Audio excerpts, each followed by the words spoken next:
ਇੱਕ ਪਿੰਡ ਦੇ ਵਿੱਚ ਆ ਗਿਆ ਸਲਾਬ। ਜਿਹੜਾ ਨਾ ਗਵਰਨਮੈਂਟ ਨੇ ਉੱਥੋਂ ਬੰਦੇ ਕੱਢਣ ਵਾਸਤੇ ਨਾ ਹੈਲੀਕਾਪਟਰ ਭੇਜਿਆ।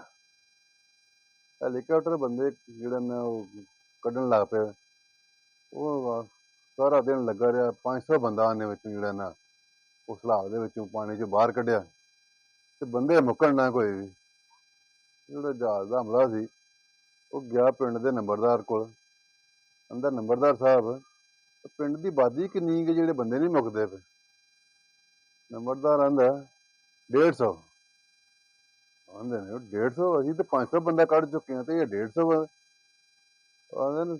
ਨੰਬਰਦਾਰ ਆਂਦਾ ਸਾਡੇ ਪਿੰਡ ਦੇ ਵਿੱਚ ਆਇਆ ਹੈਲੀਕਾਪਟਰ ਪਹਿਲੀ ਵਾਰੀ ਤੇ ਤੁਸੀਂ ਕੱਢ ਕੇ ਜਿਹੜਾ ਨਾ ਉਹ ਬਾਹਰ ਬਿਠਾਉਂਦੇ ਹੋ ਇਹਨਾਂ ਨੂੰ ਤੇ ਉਹ ਦੂਸਰੇ ਪਾਸਿਓਂ ਦੀ ਫਿਰ ਛਾਲ ਮਾਰ ਕੇ ਵਿੱਚ ਆ ਜਾਂਦੇ ਨੇ ਮੁੰਡਾ ਲੈਣ ਵਾਸਤੇ। ਤੇ ਮੈਂ ਆਪ ਹੀ ਤੀਸਰੀ ਵਾਰੀ ਮੈਂ ਆਪ ਹੀ ਆਇਆ ਵਾਂ।